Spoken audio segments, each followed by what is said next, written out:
Good morning everybody. आज हम लोग हिंदी साहित्य से संबंधित रचना चंद्रावली नाटक के बारे में अध्ययन करेंगे। इससे संबंधित प्रश्न बीए, एमए तथा अन्य प्रतियोगी परीक्षाओं में पूछे जाते हैं। चंद्रावली नाटक हिंदी साहित्य के प्रखंड विद्वान भारतेंदु हरिश्चंद्र द्वारा लिखित यह नाटक काफ़ी चर्चित रही है और इस नाटक के माध्यम से उन्होंने हिंदी साहित्य में प्रेम से संबंधित चंद्रावली और भगवान कृष्ण के प्रेम के बारे में उन्होंने विस्तार से बताया। चंद्रावली नाटक जो है ये 4 अंक में लिखित नाटक है और चारों अंकों में पहला जो अंक है चंद्रावली के श्री कृष्ण जी से प्रेम को दिखाएगा। चंद्रावली एक राजकुमारी है, राजा की पुत्री है। स्वाभाविक रूप से उसकी विवाह जो है किसी राजकुमारी के साथ होना चाहिए, लेकिन इसके अपोजिट यानी इसके उल्टा वो राजकुमारी जो है भगवान श्री कृष्ण से प्रेम करती है और इस प्रेम को करने की खबर न तो किसी घर वाले को लगती है और न किसी बाहर वाले। लेकिन प्रेम एक ऐसा रोग है कि यदि किसी को लग जाए तो उसका देर सवेर उसका पता लोगों को चल ही जाता है। और ऐसा ही हुआ, यानी श्री कृष्ण के प्रति उनके प्रेम जो है कर रही हैं, इसकी बात का खबर उनके किसी भी घर परिवार अगल बगल किसी को नहीं होता है। इस बात की चर्चा पहले अंक में की गई है। दूसरे अंक में उनके इस प्रेम का जो विरह जो है वो धीरे धीरे बढ़ रहा है, यानी प्रेम का रोग धीरे धीरे उनका बढ़ रहा है और वो कहीं भी जाती हैं तो खोए खोए रहती हैं।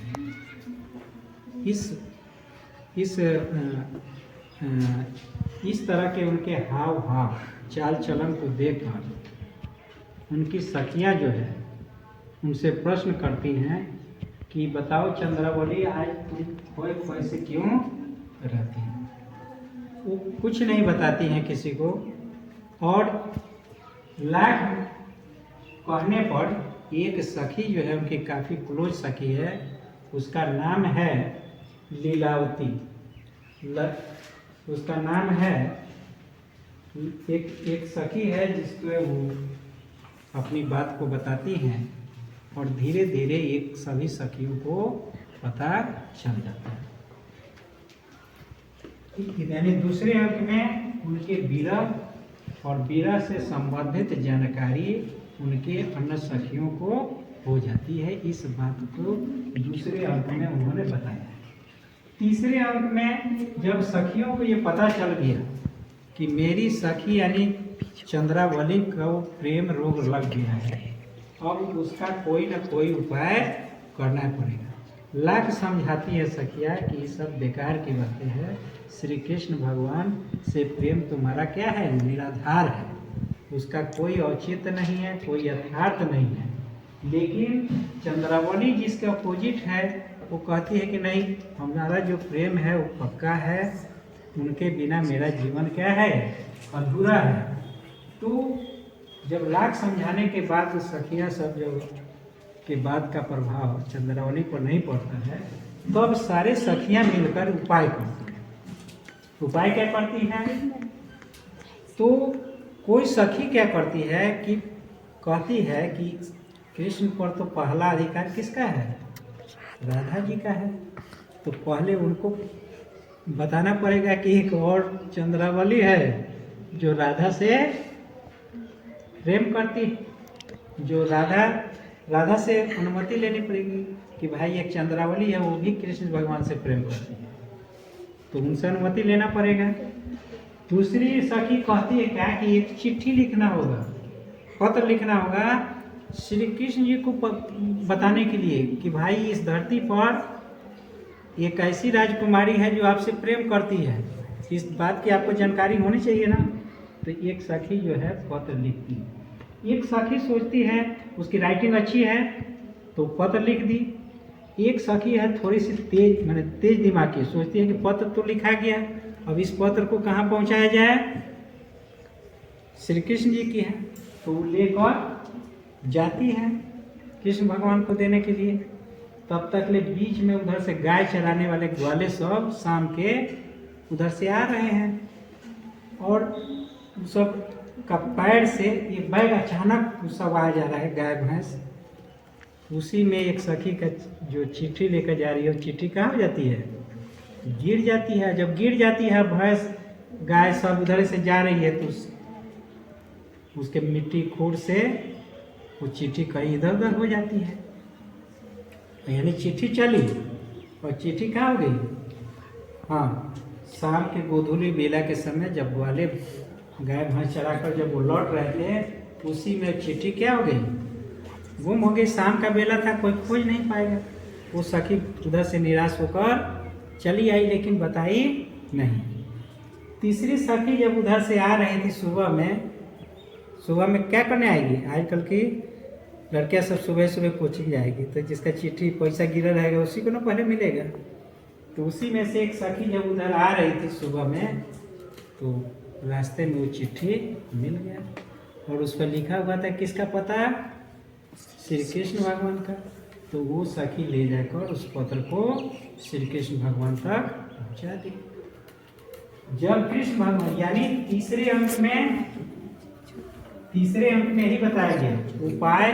पहले तो सारे सखियाँ उपाय करती है कि कहीं बारिश हो रहा है, कहीं चंद्रावली का प्रेम टेम्परेचर क्या हो जाएगा, गिर जाएगा, बारिश से भी उनका मदद नहीं मिलता, तो सारे सखियाँ उपाय नहीं हो पाया तो अलग अलग तरह से उपाय करती है, उनको प्रेम तक पहुंचाने में सहयोग करती है। चौथे अंक में श्री कृष्ण जी को ये पता चला कि धरती पर एक ऐसी राजकुमारी है जो चंद्रावली, जो मुझसे प्रेम करती हैं, कि भाई धरती पर कैसे आएंगे, ऐसे सीधे सीधे आ जाएंगे तो सब लोग जान जाएंगे कि भाई श्री कृष्ण भगवान आए हैं। तो बीच में रास्ते लोग रोक लेंगे, तो क्या करते हैं कि एक पीला साड़ी पहन लेते हैं। भगवान कृष्ण कैसा साड़ी पहन लेते हैं, पीला साड़ी पहन लेते हैं, कुछ सारंगी ले लेते हैं, और सारंगी बजाते बजाते जो राजा का महल है उसके द्वार पर आकर बजा रहे हैं। अब धीरे धीरे धीरे धीरे वो द्वार के अंदर प्रवेश कर रहे हैं। अब कृष्ण भगवान आएंगे तो सीधे सीधे थोड़े कहेंगे कि हम आपकी बेटी से साथ मैंने प्रेम, आपकी बेटी हमारे प्रेम में पागल है।